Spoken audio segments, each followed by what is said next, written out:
right, so yeah, most of these drums are run by the probabilistic generator. But see, it's got a switch where you can lock in the pattern. You can set that sequence to up to 16 parts. So like basically a measure at 16th notes. But there's an input for that switch. So I'm like, what if sloths just drifts?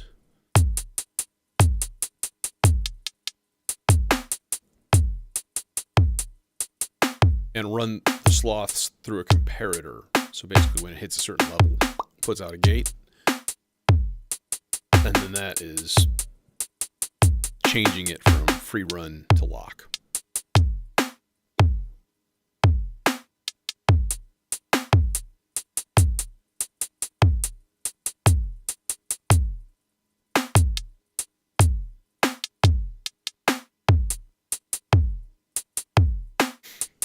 I suppose with the slower sloths, it would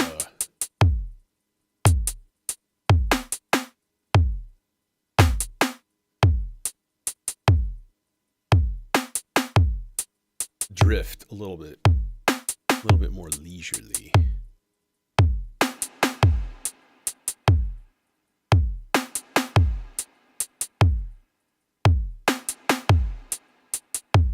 All right, so I'm going to move. Actually, we don't have to move any of these over.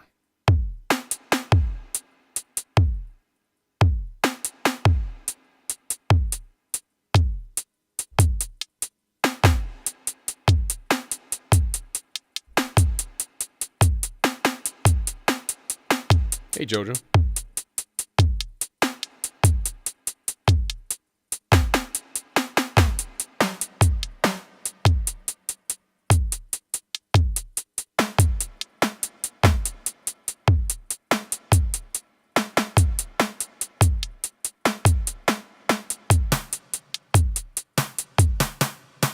That's better. Francisco. Oh, nice. Yeah, I mean, it should work. But don't forget, you can always use a low-pass filter as a slew generator.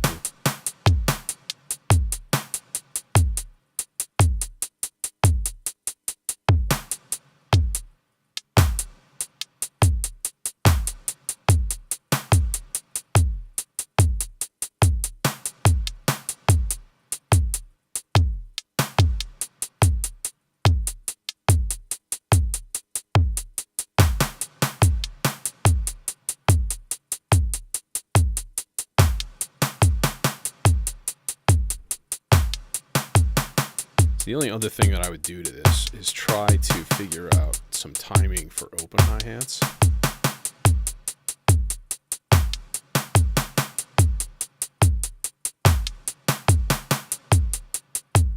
Doesn't seem to work though.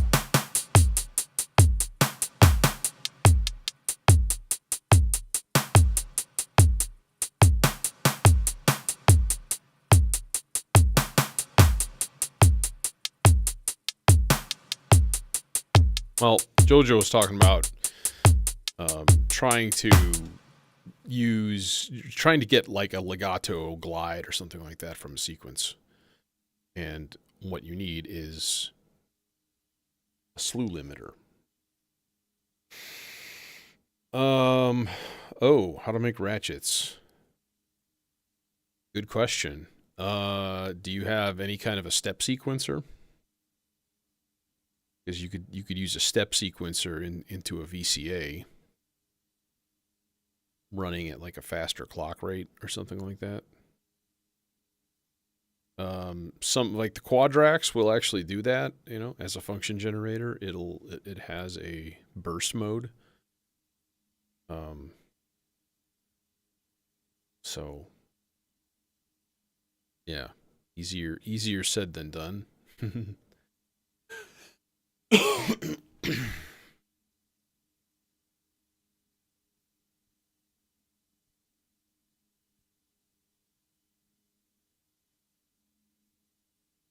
Yeah. So like you don't want to ratchet the volt per octave. You want to ratchet the gate, right? So like Um,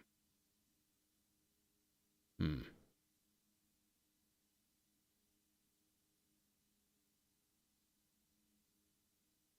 Hmm.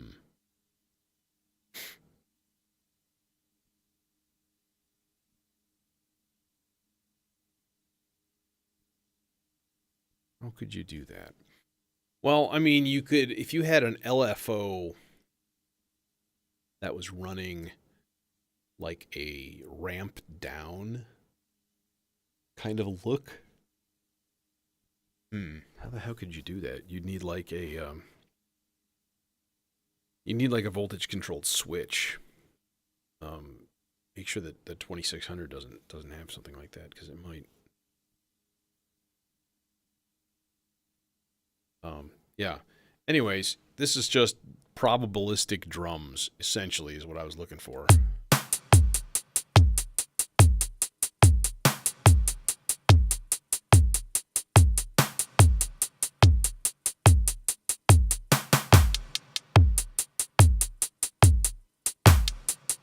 It's interesting that you can actually turn the swing up.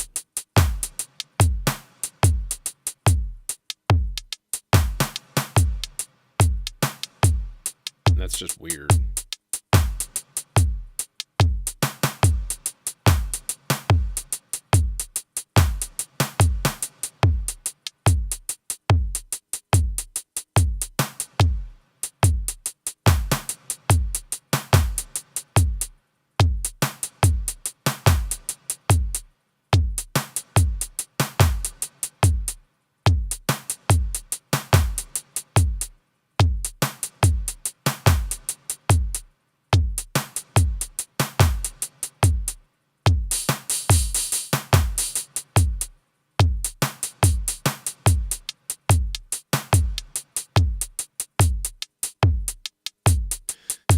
Yeah, it's surprising because Doper is like it's pretty good bang for the buck for a lot of things, but all their shit is probably like hand built. But yeah, I mean, as far as like, hey, Berlin style, you need ratchets, right? And you know, I don't know.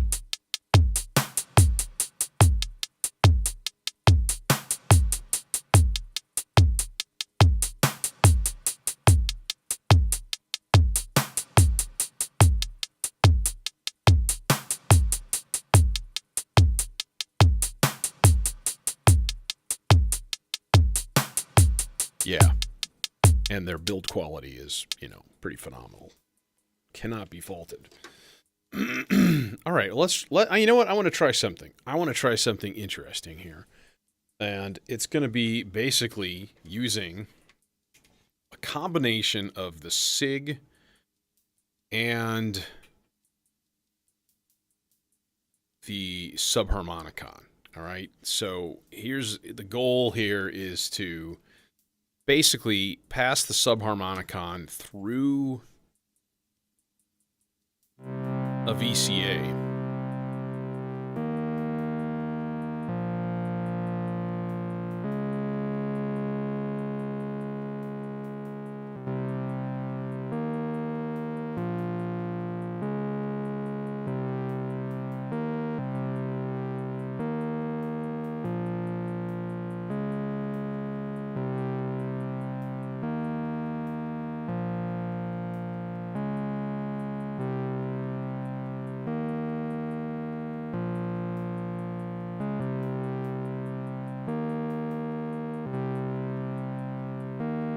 Okay, so there we've got this thing going on like...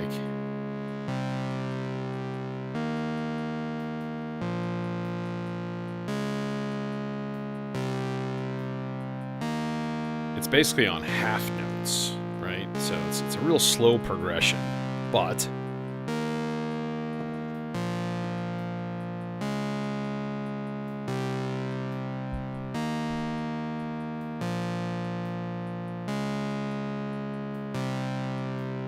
if I take a single channel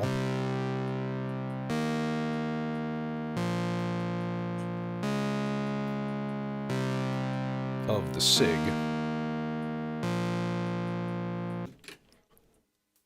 Right? And I run the tregs, the trigger envelope generators, into the quad VCA. And I'm going to turn up the decay time just a little bit. All right.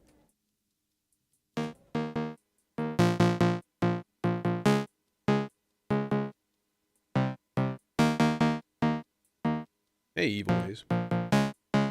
We have instant rhythm, right?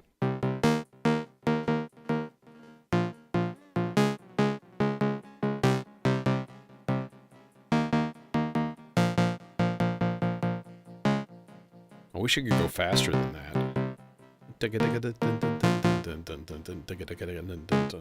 You know.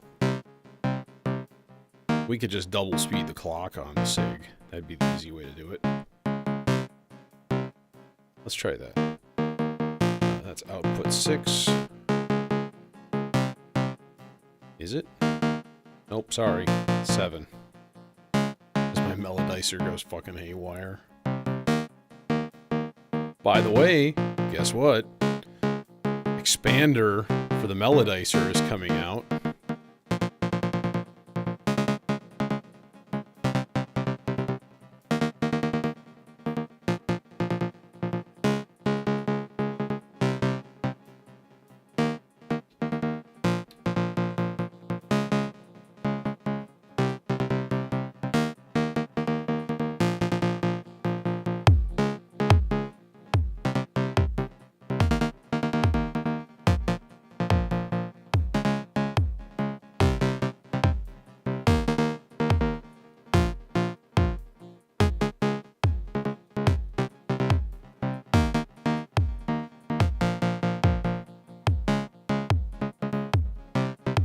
It totally depends on what you want to do, man. Like, what kind of music strikes your fancy, you know? What do you dig?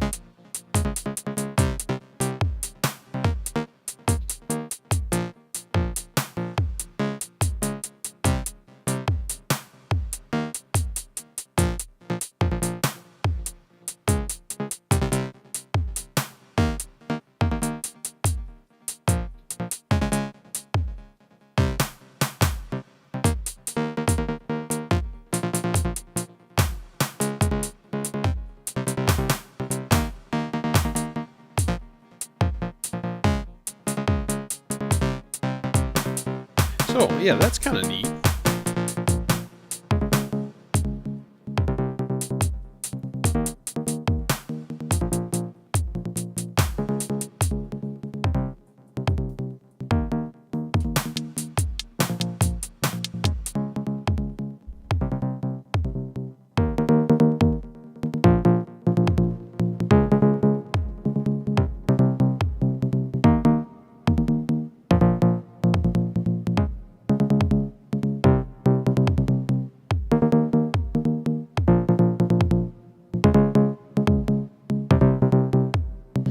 You could do the other thing, which of course I've done before, which is entertaining as hell, which is run the CV out from this thing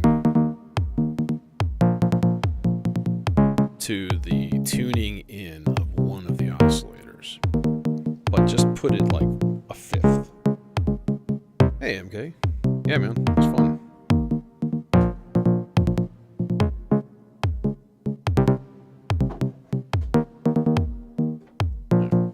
Seems like it's not doing anything. It's really weird. There it is.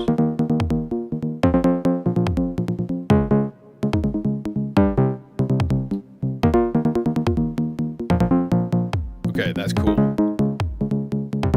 That's really cool.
That's wild. That's wild. I can build something out of that. Maybe a little faster? Just a hair.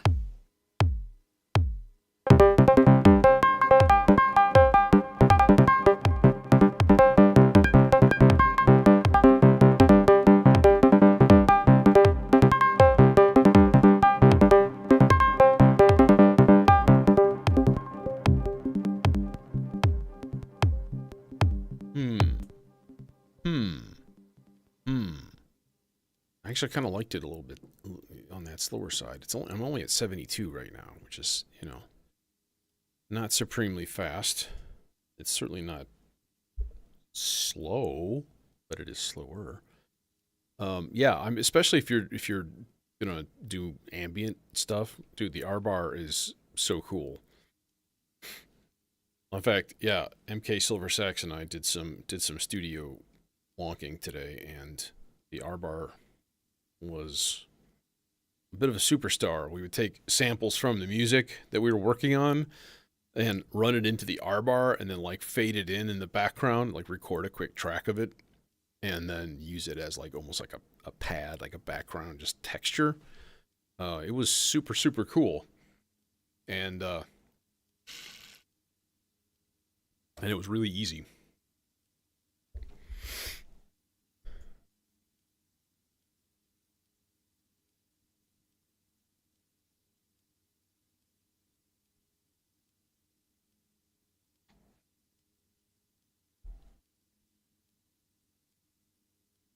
The only thing is, you know, the R bar it's a little pricey.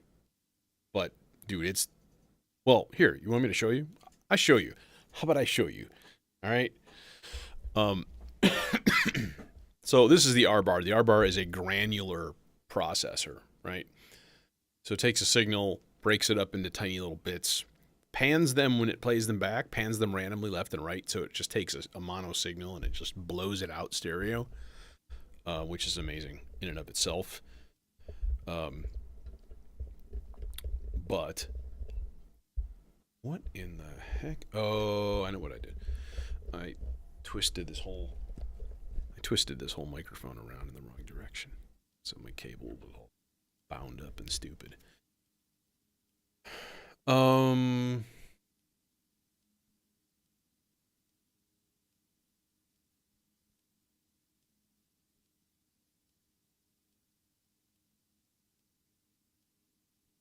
Also, I have this patch cord going to the filter, which would be entertaining to put it into like water.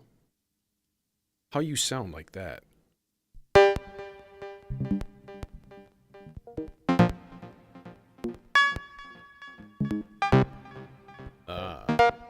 Too extreme.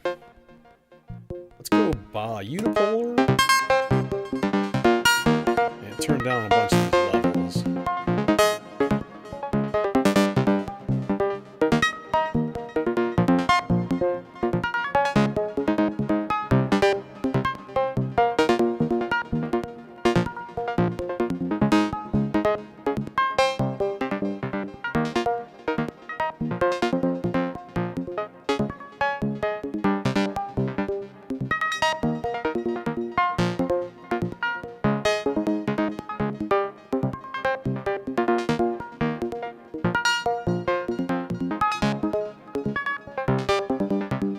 So let's say I take that whole signal, right? I'm going to take that entire output and just put it right into the R bar, all right? And then you will experience, this is just one track. Yeah, except that's not how it works. I'm going to have to do a session from home because I have that module. I have an Instruo Scion. Right. So basically what it does is it senses micro voltages from organic sources, right? But all that does is it hits a random engine. So just a computer controlled engine that generates random voltages and gates and stuff based on that. And then of course you also have to run it through a quantizer and stuff like that.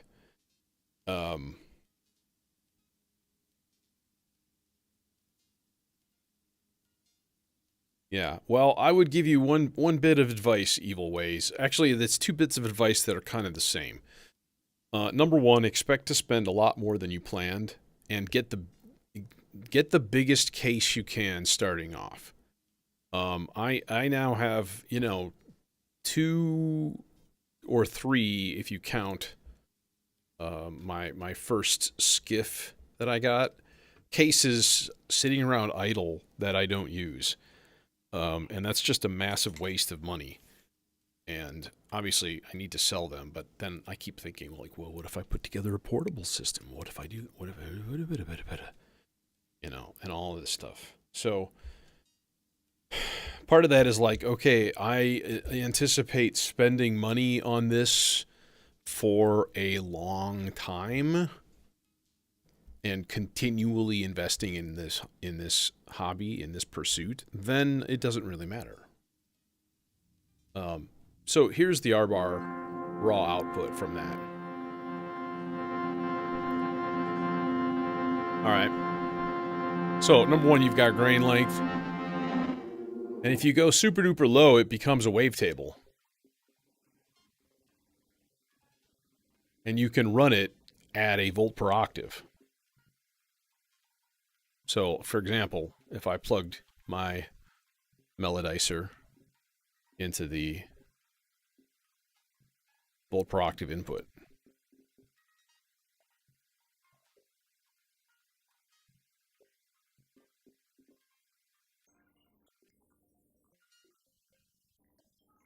oh, nice.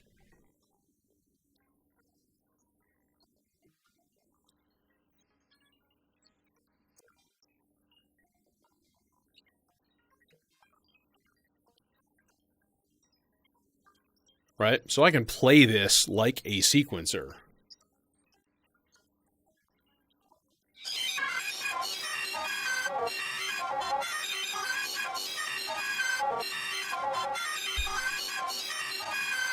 Well, okay, so I see it as just a continual investment in your instrument, and it has a very neurological aspect to it that I keep thinking about.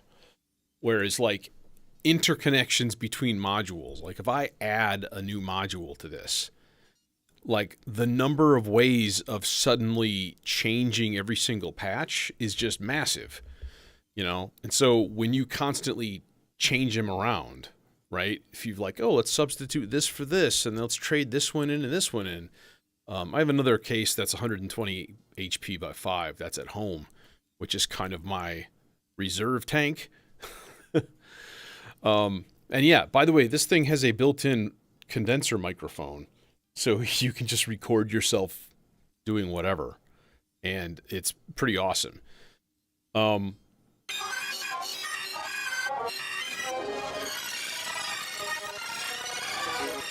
right, so that's a little ridiculous. And if we just want to turn it into a pad, then we need to give the playback head here some motion,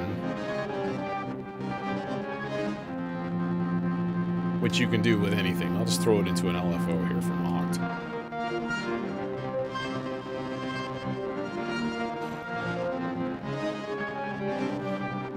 Now with the expander, you also have access to the built-in reverb and or delay.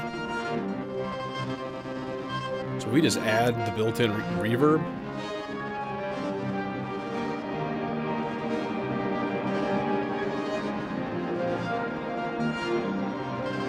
But if you give it some negative voltage, it only gives you the wet.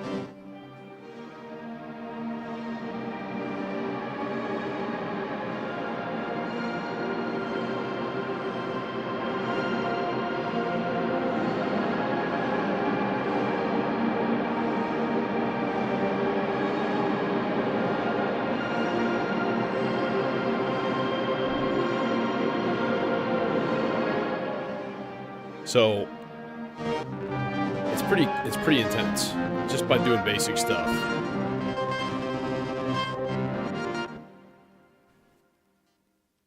Then of course you can give it a gate to strike the input and trigger grain playback, like with a gate pattern, like this.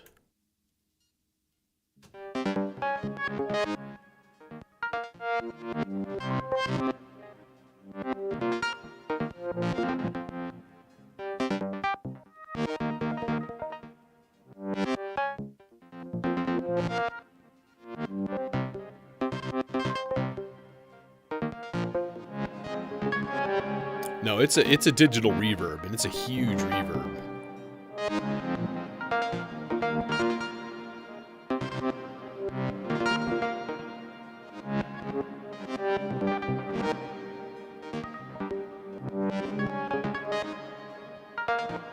Now that's only one of 6 buffers,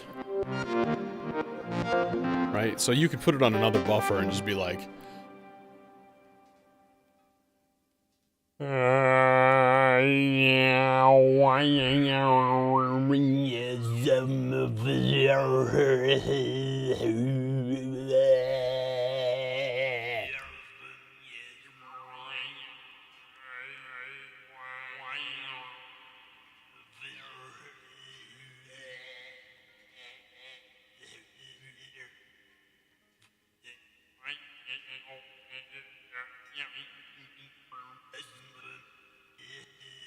can change the envelope shape of each grain.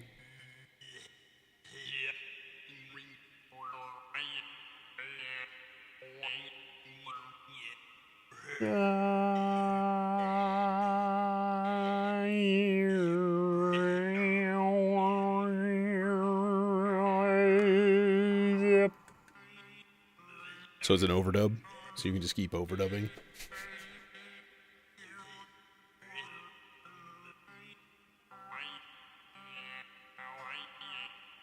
So it's a lot. I mean, if we just let it run, then it's just like, what?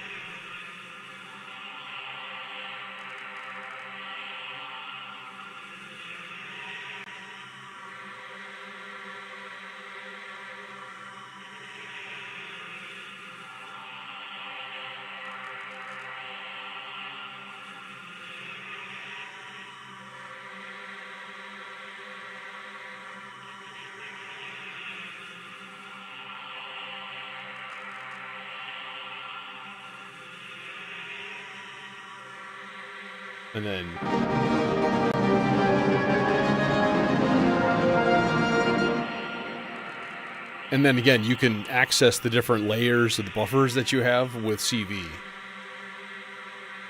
So yeah, it's pretty crazy. The number of things that you can do with this is it's pretty amazing.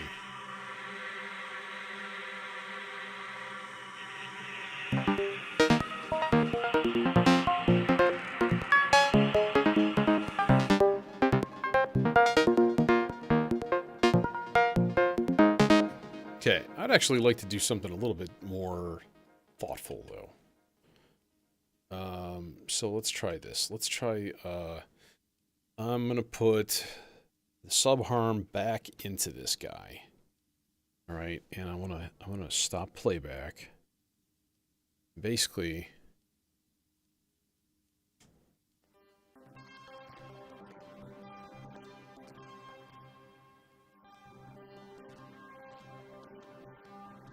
there. So I just want one chord on each of these. So here's the first one.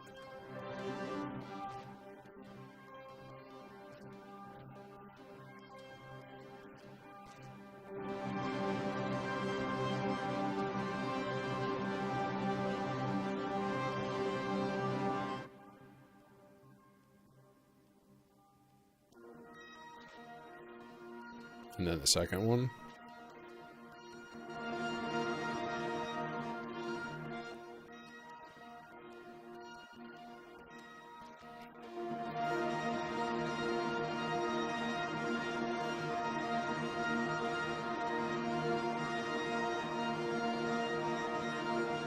Number 3.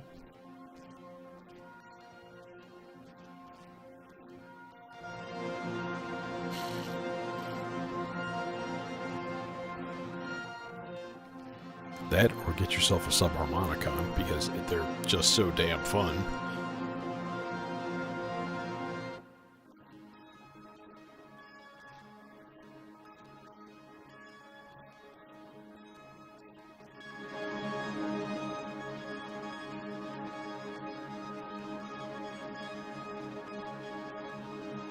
Yeah, okay.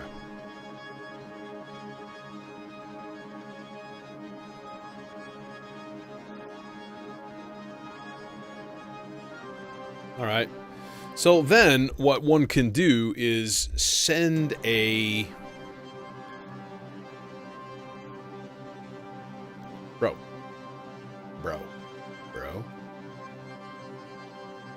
Yeah. Okay. Bro.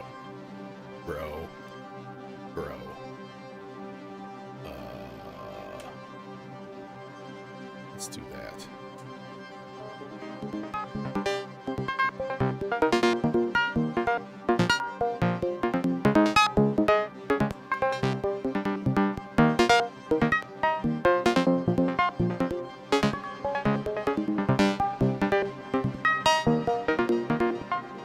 Yeah, I don't think Instruo sponsors anybody. Okay, so if we're like, let's go global here, we'll set this to C minor. Oh boy. Alright, and then I'm going to reset this sequence. So essentially what I want to do is...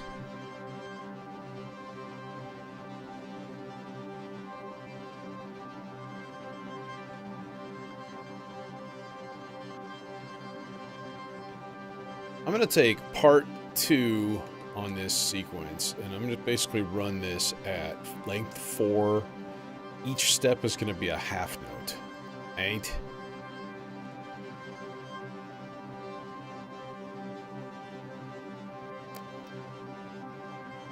This may work the first time.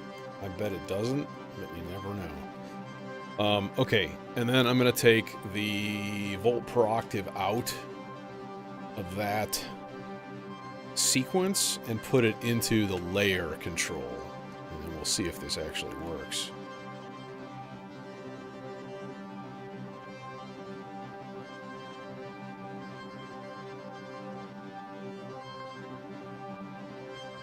Oh, there's no gates on. Wait, yes there are. Why you no work? What are you doing? Dude. Oh, that's in the spray control. That's why, because I'm an idiot. Ah, so it's too much. Oh, Jesus. How? How is it completely skipping an entire layer? What?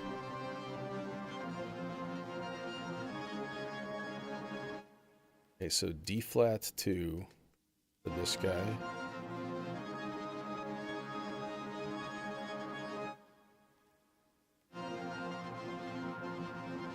What?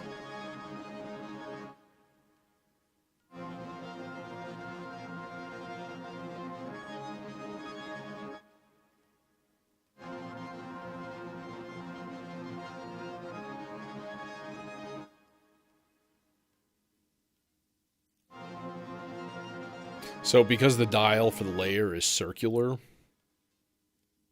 always takes me a bit to, like, pin down. Okay, there's one. So if D flat 3 is a good one, then... Nope, not quite enough. There it is. Yep.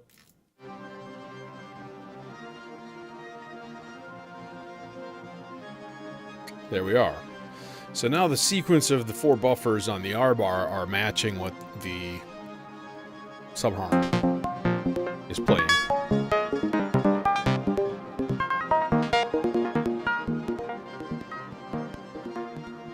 Well, in theory.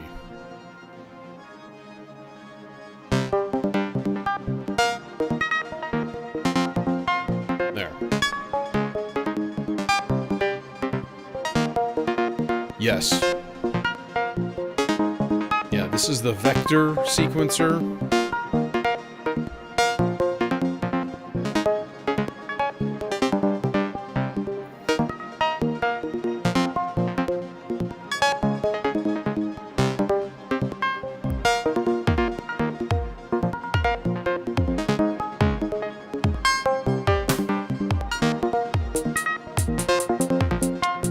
And our weird probabilistic drums. Kind of don't like.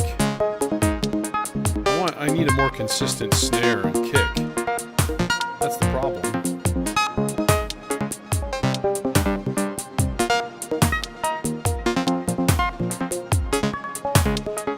Yeah, and it has chance operations that can even do things like transpose and stuff.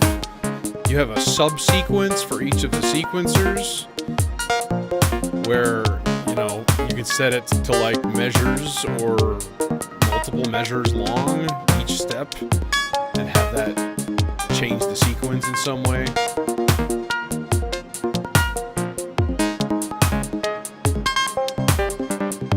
Plug a controller directly into it.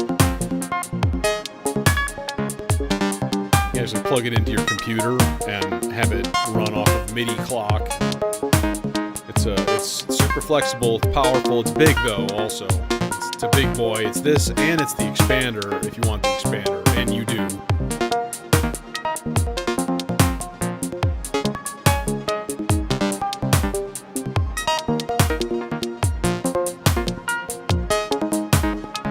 Okay, so that's a thing, and it's doing things.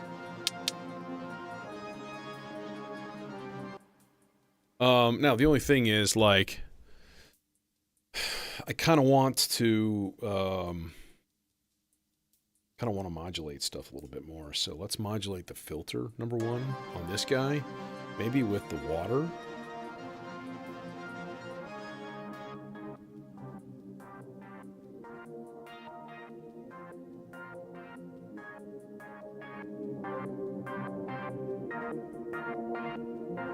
And instead of bringing that into the subharm also, I'm going to set up an 8-measure rise and fall.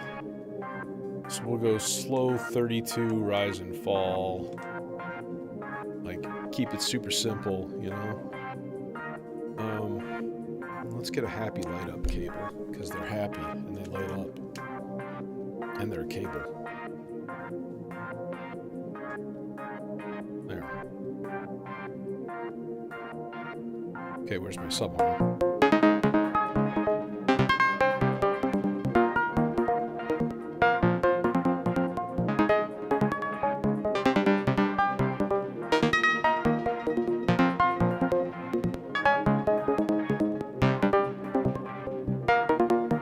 Race that thing?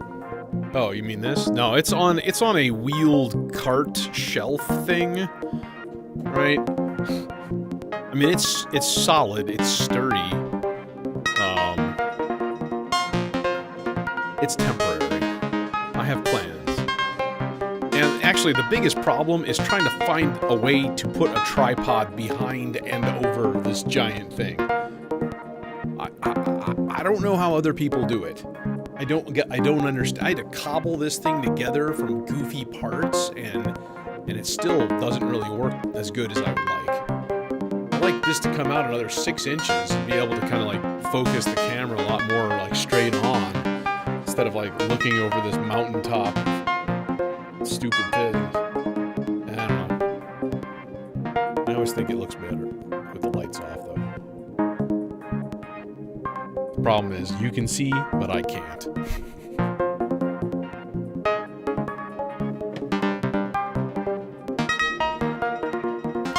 Well, it needs to be on a table, like an actual solid surface, right?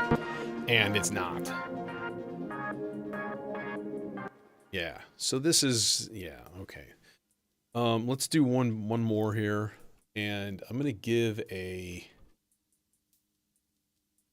randomized gate to the random trigger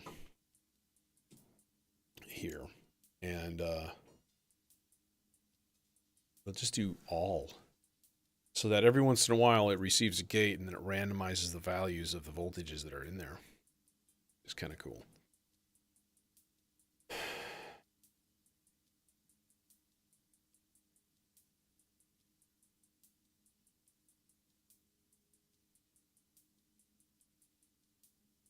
Are you turning into a goat?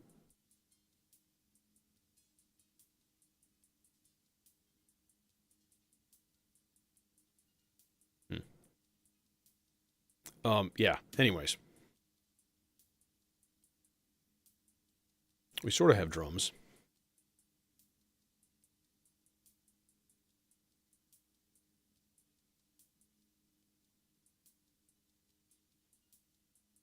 All right, let's go to part 1, and I'm just going to run a quick bass sequence here.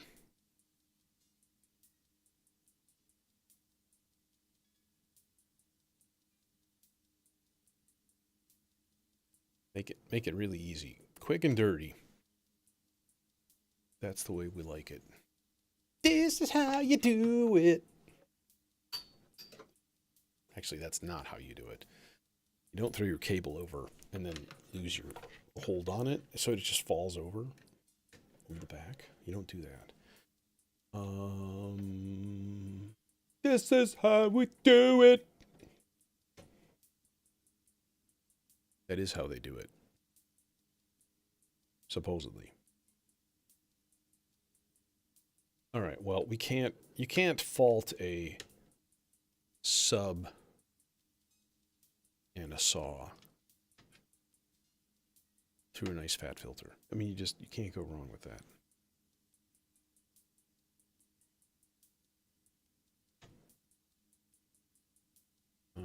Who want bass? You want bass? Yeah, you want bass. We put bass there. Let's move the R bar though. I'm gonna move that over somewhere else. There.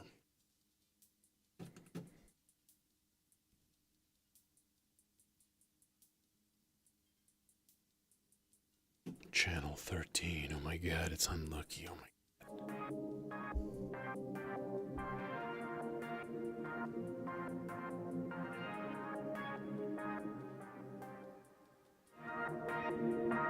Not very loud, though. It's the only problem.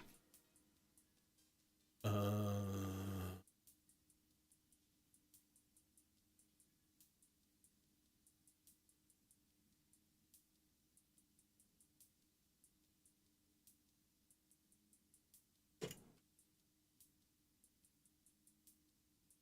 going to reroute that cable just so it's not obnoxious. There we go. Okay. Baseline.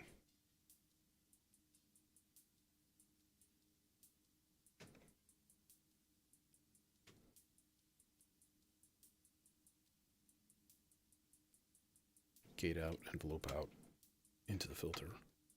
About yay. A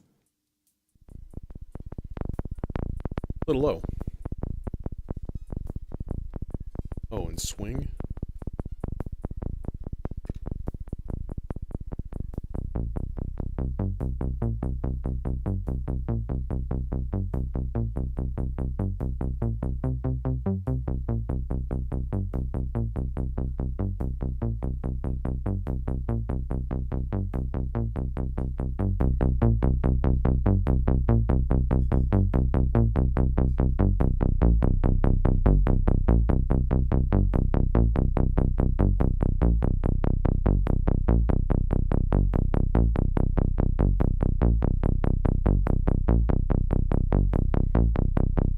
I plan on moving this entire setup to the corner behind me at some point.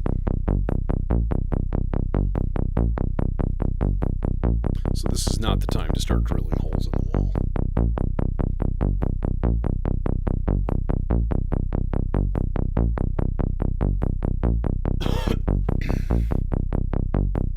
All right.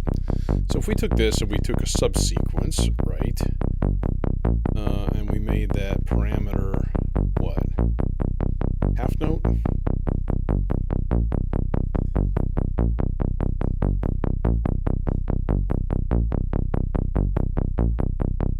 we just made it 4 steps long. Right? and then +1. And then if we went in here and actually turned it on,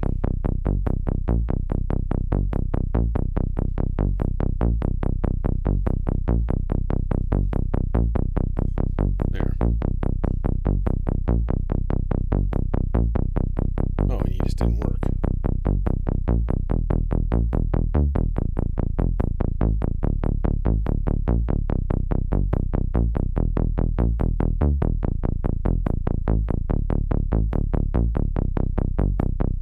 C mixolydian. No, we want C minor. No, we want C chromatic.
There's our groove doing its groovy thing.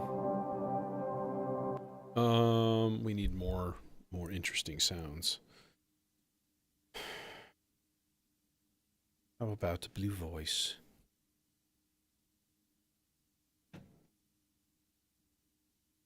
I'm gonna use Dat Boy, and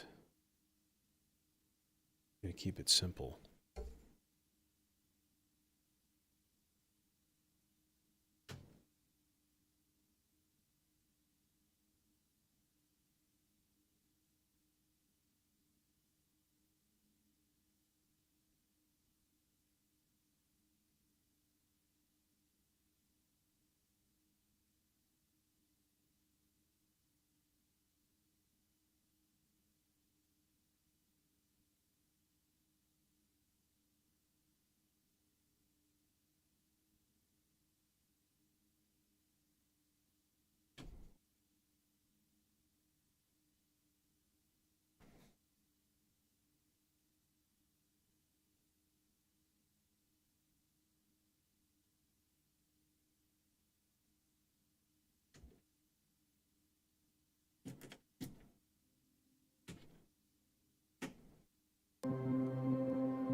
Now we can CV control the high note of that sequence with the same 8 measure rise and fall.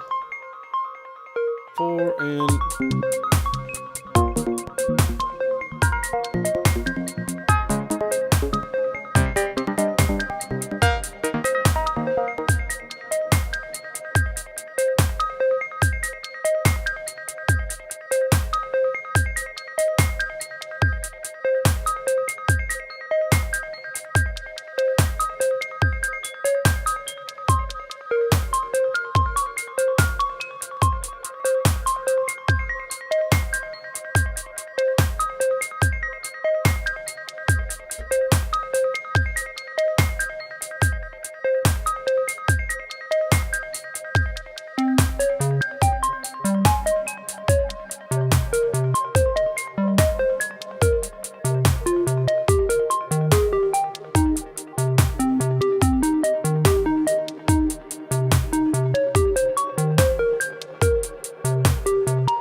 This calls for some slothy goodness.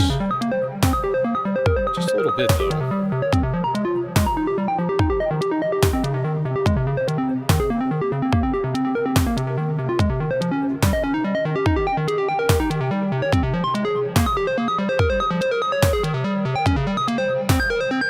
And we should get some filter swells and things now.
Okay, that's a thing. That exists. Well, let's see here.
It's not quite synchronized.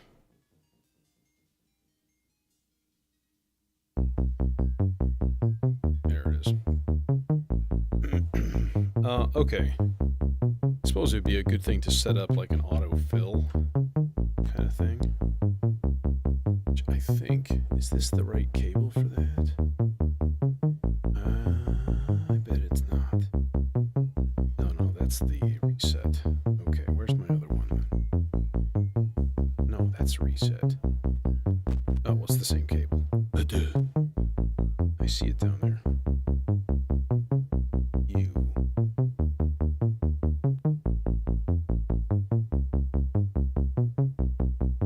Yeah. Nope, just kidding. Son of a...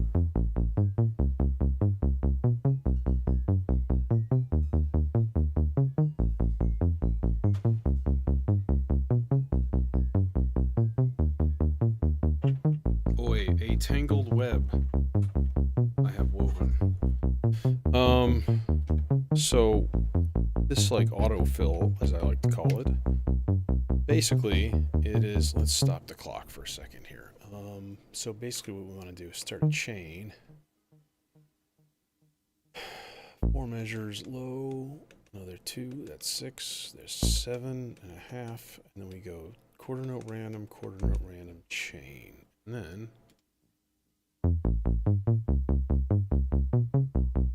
yeah, you're not synchronized.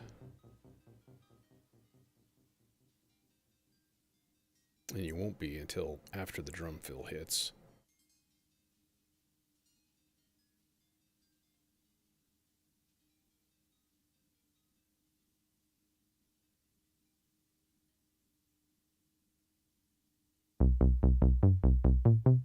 There it is. Okay.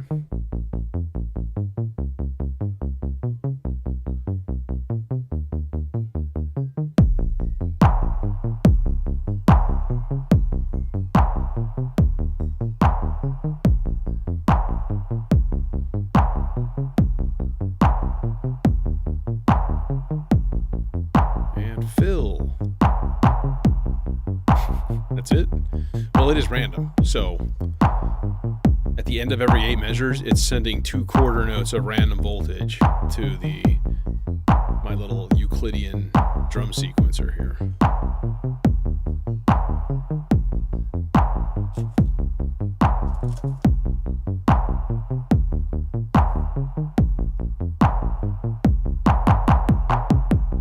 That's a little more extreme.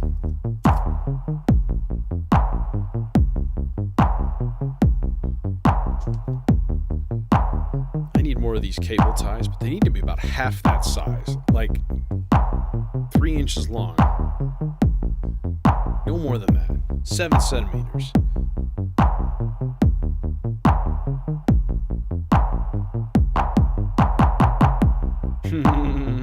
right, Phil. I dig it. What, more reverb?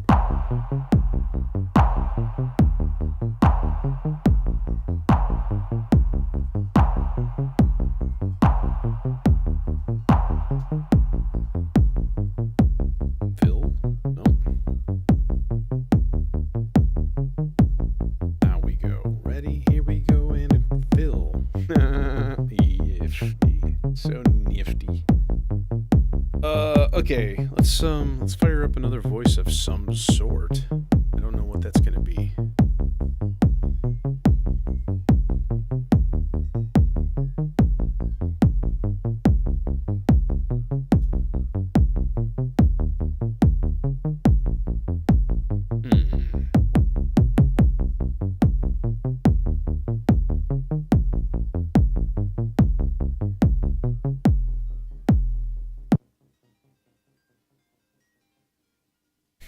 That's better.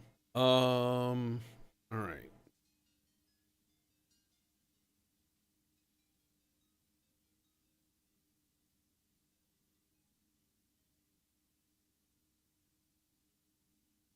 Dicer's plugged in, but it's not doing anything. It's plugged into the air. Literally. That's not gonna reach.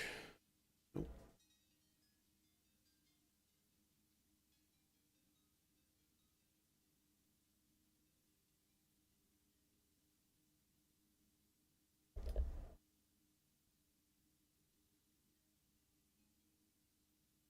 Ooh. Let's run. I'm gonna run the pizza through the 100 grit filter and mega distortion unit, because why not? And then that guy should go someplace interesting, like like the Aurora, maybe? The Aurora Borealis, at this time of day, at this time of year, located entirely within your kitchen. Yes. Can I see it? No.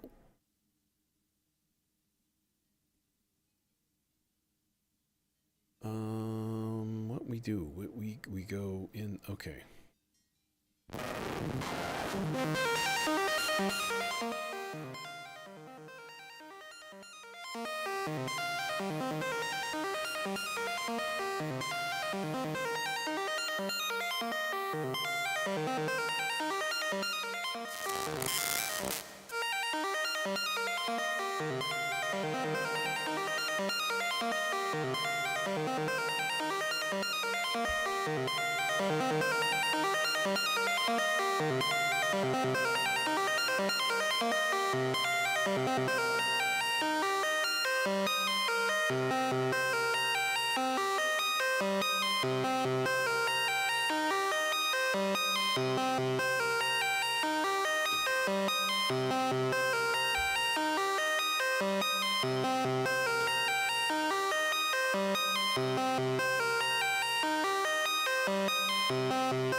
Same high note modulation would be a welcome thing for this.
Needs a certain, how do you say, je ne sais quoi? Alternative chorus.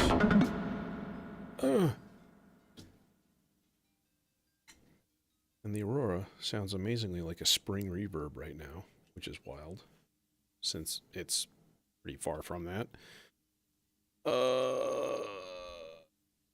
This is the distorted out to here, and we're going into the Aurora.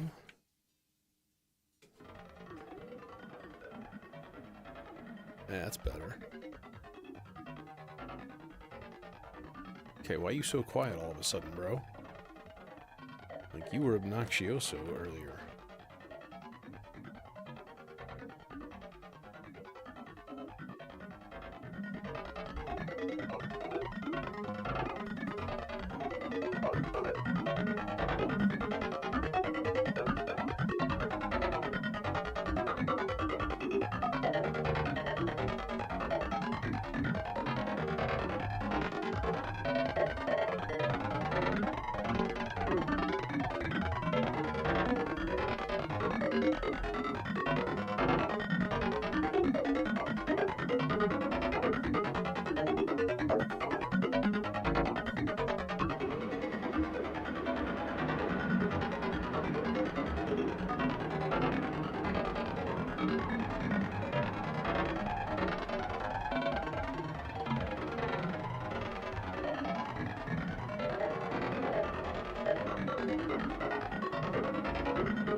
You know, I'm going to disagree. I'm going to actually put it just straight into the mixer and use delay.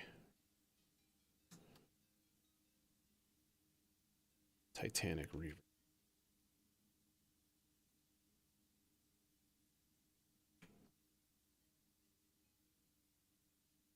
Come on. There.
So that's weird. It's very atonal.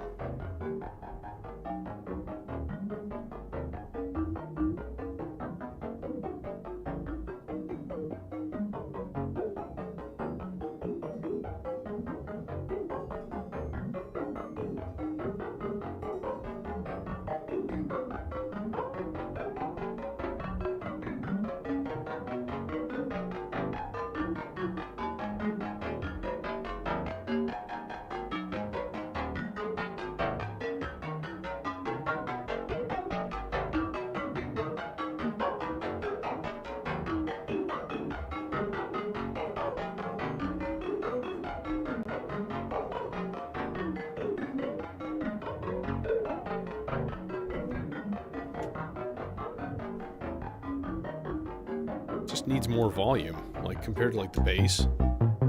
It's actually not bad. Okay.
Do you hear the occasional fart?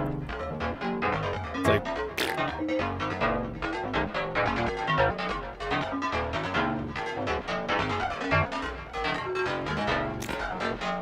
juicy.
Not going to do much of a jam today.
Thus was a blob of music born.